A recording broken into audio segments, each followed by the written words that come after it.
অন্য কোথাও সরকারিভাবে বিপিটি বা ফিজিওথেরাপি কোর্স চালু আছে কিনা, শুধুমাত্র যশোর বিজ্ঞান প্রযুক্তিতে চালু আছে। ওখানে ফিজিওথেরাপি অ্যান্ড রিহ্যাবিলিটেশন নামে কোর্সটি চালু আছে। ওখানে আপনারা ভর্তি পরীক্ষার মাধ্যমে ভর্তি পরীক্ষা দিয়ে চান্স পেতে হবে।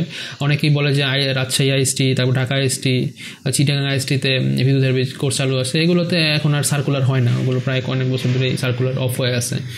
সরকারিভাবে আর শুধুমাত্র নিটোর আর এই যশোর বিজ্ঞান প্রযুক্তিতেই চালু আছে। ভবিষ্যতে যদি সব সরকারিভাবে আরও চালু হয় তাহলে আমি আমার ভিডিও ডেসক্রিপশনে দিয়ে দিব। আর প্রাইভেট যেসব প্রতিষ্ঠানের মধ্যে আছে, international institute of health science, এটা মিরপুরে, সাইক ইনস্টিটিউট অফ মেডিকেল, এটাও মিরপুরে, বাংলাদেশ হেলথ প্রফেশনাল ইনস্টিটিউট, এটা সাভারে চাপাইনসাভার, এটা অনেকে সিআরপি নামে জানে। ঢাকা কলেজ অফ ফিজিওথেরাপি, এটা আদাবরে, ঢাকার আদাবর রিং রোড এটার দিকে। State college of health science বা স্টেট ইউনিভার্সিটির যেই এখানে হয় ধানমন্ডিতে। ময়মনসিংহ কলেজ অফ ফিজিওথেরাপি, এটা ময়মনসিংহে।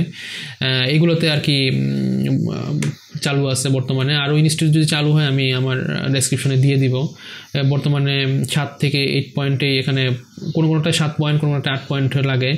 কোনোটায় ভর্তি পরীক্ষা হয়, সবগুলোতে ভর্তি পরীক্ষার মাধ্যমে আপনার করতে হয়। এখানে নিটোরের ভর্তি পরীক্ষা দিয়ে এখানে ভর্তি হতে পারবেন এরকম না, সবগুলোতে আলাদা আলাদা হয়, আলাদা আলাদা খরচ। আপনারা গুগলে সার্চ দিয়ে একটু দেখে নেবেন যে কীরকম কি তাদের ফোন নাম্বার পাবেন, তাদেরকে ফোন দিয়ে জিজ্ঞেস করে নেবেন, তাহলে অ্যাকুরেটটা জানতে পারবেন।